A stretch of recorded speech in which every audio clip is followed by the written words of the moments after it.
The more you listen, the more you know. This is Good Politics with Dr. Wilson and Adam Whiteman. And we're back. I've got some deficit figures here, and these deficits go back the last several years. What we do when we do these budgets, we stick the first year of Trump, that fiscal year, we charge that to Obama. That was his last budget. So let's do that now. In the last year for President Obama, the budget was $665 billion. That's Obama's number. That actually makes the Trump number not seem all that big of a deal. Trump only put $300 billion more onto the tab. People don't understand that. We're running a $1 trillion deficit, and supply-siders are probably getting blamed for that, as they should. But you do have to remember that in Obama's last budget, that was $665 billion. So a lot of that tab was already there. Now, I do want to say one thing. For a long period of time under President Obama, he was actually very careful with this. He had this thing called sequestration for a little while. He walked that deficit down to only $400 billion. So he was actually responsible trying to pay as you go. Now, once the sequestration deal was ended, the spending went up again. They went up to $665 billion. Right now, we're at a deficit that is $900 billion. To hear this, let's play clip number 7 from our friend, Steve Mnuchin. The president, when I spoke with him in Davos, said that he's also considering another tax cut plan. And this is bringing up worries about the debt and deficits. I got to ask you about this. You've got $1 trillion infrastructure plan that you're talking about. Some people say it's even much more than infrastructure, as you speak with the House Ways and Means Committee Chairman. And then a tax cut plan. The president told me he'd like to not only make these cuts permanent for individuals, but also cut taxes further for the middle class. When does the debt and deficit become an issue for you? I understand that rates are at rock bottom lows, but you know $22 trillion in debt, $1 trillion deficits every year has people worrying about breaking the bank, sir. Well, Maria, those are very reasonable questions. And what I would say is the deficit right now as a percentage of GDP is manageable, but we need to work down the deficit over time. Under the president's budget proposal, we reduced that significantly over the next 10 years. And what we really need to do, Maria, it's pretty simple. We just need to grow the economy faster than we grow government spending, and that will reduce the deficit.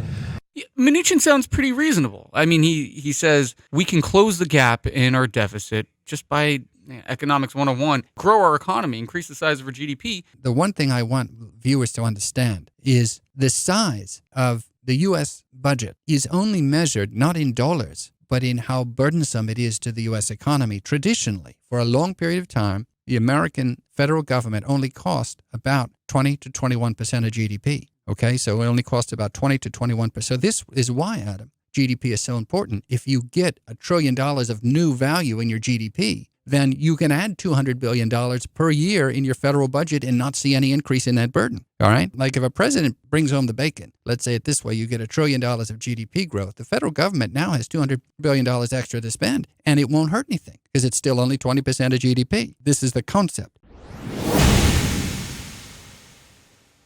Let me give you some prior presidents. Let me give you a quiz here.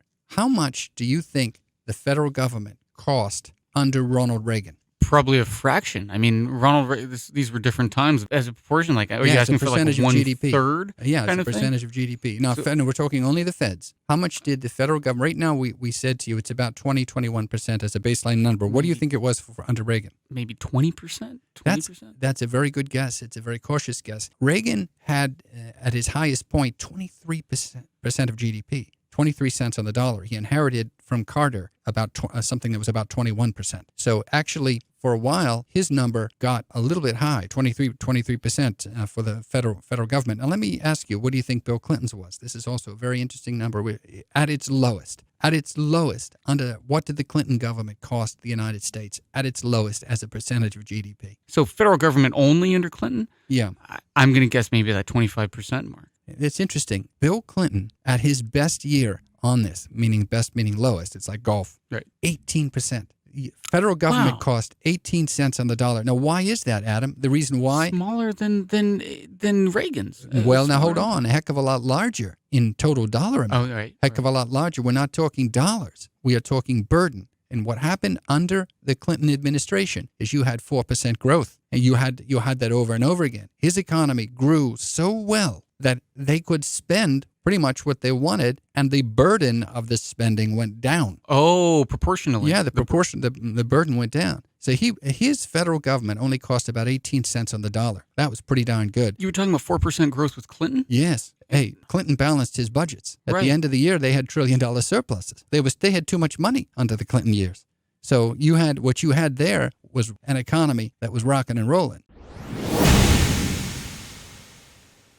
The president just has a new budget out. And let's take a look at some of these numbers. The budget has $4.6 trillion in spending. But here's the bottom line. If the government is spending $4.6 trillion and we only want it to be about 20 to 21% of GDP, how does that math work? Here's how it works out. 4.6 trillion, if it was only 20%, we would need 23 trillion to have it be 20%. In other words, you'd need the size of the U.S. economy being 23 trillion for that number to only be 20%. Do you follow that? We're talking about what we're talking about is you take the size of the government's budget, 4.6 trillion, and you say to yourself, I want that only to be 20% of our economy. We're short, and with his 4.6, it's still above the 20% mark. Now, we have to be careful. The 20% mark is not, it's just a standard. Yeah. Okay, it's a standard. The standard number for the cost of the federal government is about 20 to 21%. We're still right now at that normal. Even Trump's budget is coming in normal, but they can't keep each year running in the red. They want to get that deficit below the growth baseline because that's the fiscally responsible thing to do. Pretty sure everybody listening is now 20% smarter. Yeah. Thank you for that. Listen, Adam, on this Clinton thing, this is actually a really interesting point. Who gets credit for that? Listen to Kudlow on this, and then I want to explain this. I want you to listen to Larry Kudlow on this. Play clip number 39. A couple years ago, my latest book was about John F. Kennedy and Ronald Reagan and their successful use of lower marginal tax rates and incentives. It worked in those days. I think it's working now. I think it worked, not only for Reagan, but there were some disagreements with former President Bill Clinton, but I think when I see him in New York, I always told him he was Reagan's third term. Depending on his mood, sometimes he liked that, sometimes he didn't. He was Reagan's third term. Did you hear that? That's Kudlow, there's Mr. Supply Side. Of course. And he says what Clinton was Reagan's third term. I want you to understand this because it totally is all about what's going on in American politics. Imagine you're Bernie Sanders and you're hearing this. To Bernie Sanders, there's not that much of a difference between Clinton and Reagan. They're both trying to get economic growth. They're both worried about investment. They're both worried about deficit spendings. They're both being reasonable toward the rich. Their only dispute is whether this top rate should be 40% or whether it should be 28%. It's basically an argument over how to have an efficient rate. But both of them agree that 70%, and going back to the way you taxed the rich a long time ago, that's the wrong way to go, unlike what Bernie would want. So this is really an interesting conversation. Kudlow says about the Clinton economy, hey, you're really not that far off from being Reagan's third term. Whereas these people don't see it like that. They see themselves as correcting Reagan's excesses. They'll take half of Reagan. They'll take part of Reagan, but they don't want to take all of it. They say Reagan goes too far. We have to kind of draw that distinction between the type of tax cuts that Clinton made versus the type of tax cuts that Reagan made. The issue is, how should you tax these rich people? What's the efficient rate? If you listen to these supply-siders, they keep telling you that they shouldn't pay any taxes. They keep making the same arguments. Take it down to this number. Take it down to this number. Take it down to this number. These people, if you left them alone in the candy store, they wouldn't have the rich pay anything.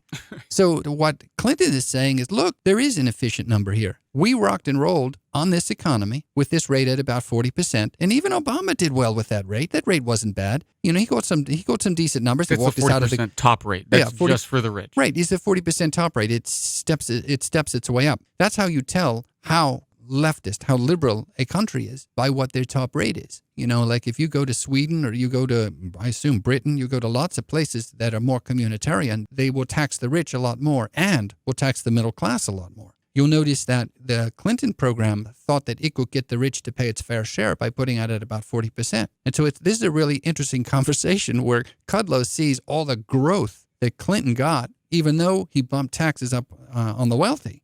And he's trying to say, we're going to think of you a little bit like Reagan because you never went back to those 1970s rates. And this is Bernie, that's what Bernie represents. He is against both of these programs. Bernie's program basically says Reagan was a mistake. All of Reagan.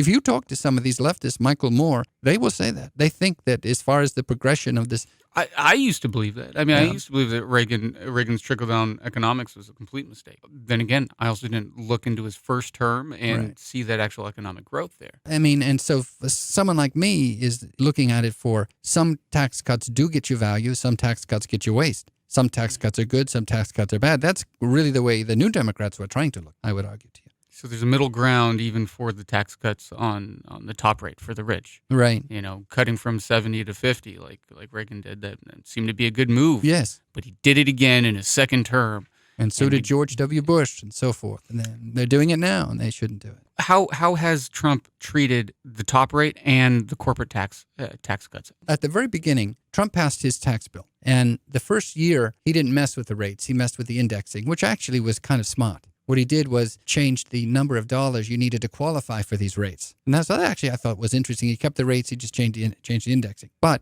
in the out years, the rates changed. I actually didn't know that. I just found that out. So these are brackets? These are the tax brackets? The brackets have changed. For this year, the top rate on the rich is 37%, and that is just too low. It's ridiculous. It should be at least 40. I think Hillary Clinton's idea of going to 42 was a good number. So it's that part of it really is unfortunate. I mean, if you think about that top rate, cutting taxes for the rich, I mean, what industries might do better from that? The yacht industry, golf courses, country clubs. Yeah. All right. Well, thank you so much. Until next time. Until next time.